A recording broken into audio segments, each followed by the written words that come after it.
Olá pessoal do 8º ano, continuando os nossos vídeos, vamos falar agora um pouquinho do capítulo 2, que trata-se sobre atmosfera e meteorologia, começando na página 17 do livro de vocês. Virando aqui a página, a gente começa falando sobre a atmosfera terrestre.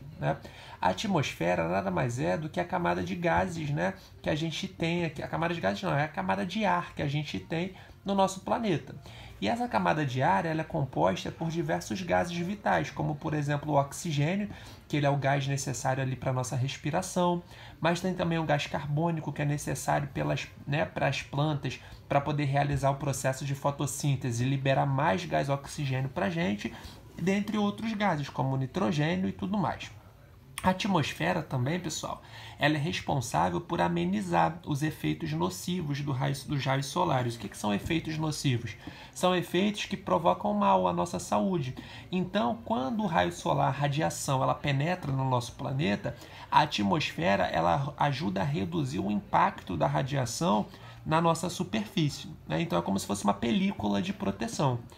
A atmosfera da gente ela é dividida em camadas, mais especificamente em 5 camadas e de acordo com certas características. Essas camadas são a troposfera, que é essa camada aqui, que está mais próxima da superfície, a estratosfera, onde se encontra a Lua, a mesosfera, onde acontecem os fenômenos ali que a gente chama de estrela cadente, a ionosfera, onde acontece o fenômeno chamado aurora boreal, e a exosfera, onde se encontram os foguetes, os satélites artificiais e tudo mais, que é a estação espacial. Aí a atmosfera toda, se a gente for ver, ela tem ali de altitude cerca de 600 quilômetros, tá bom? Alguns fenômenos acontecem na nossa atmosfera, como por exemplo as nuvens. Como as nuvens são formadas, Então eu vou explicar olhando para esse desenho aqui que fica mais fácil de vocês entenderem.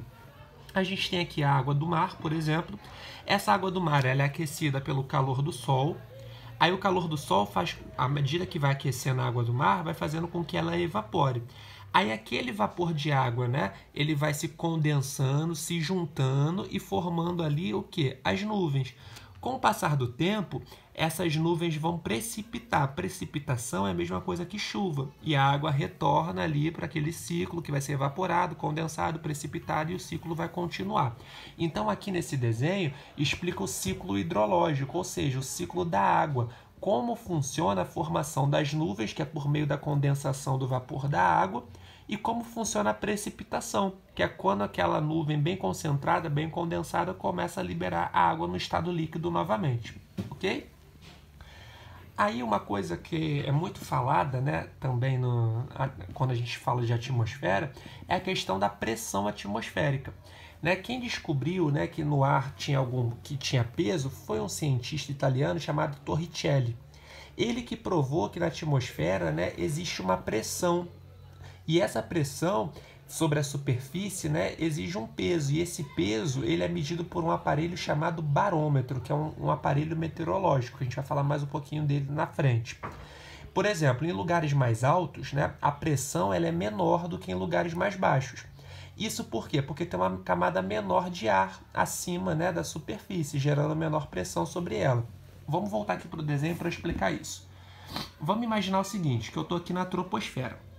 Aqui na troposfera, a pressão atmosférica ela é muito grande. Por quê? Olha quantas camadas existem acima da troposfera. Então, é isso tudo aqui de pressão sobre essa camada. Agora, por exemplo, se eu estivesse na ionosfera, a pressão seria menor. Por quê? Porque eu só tenho uma camada acima, então está pressionando menos. Então, à medida que for mais alto o local, menor vai ser a pressão, porque vai ter uma camada menor, a menos ali na superfície. Na superfície não, na atmosfera.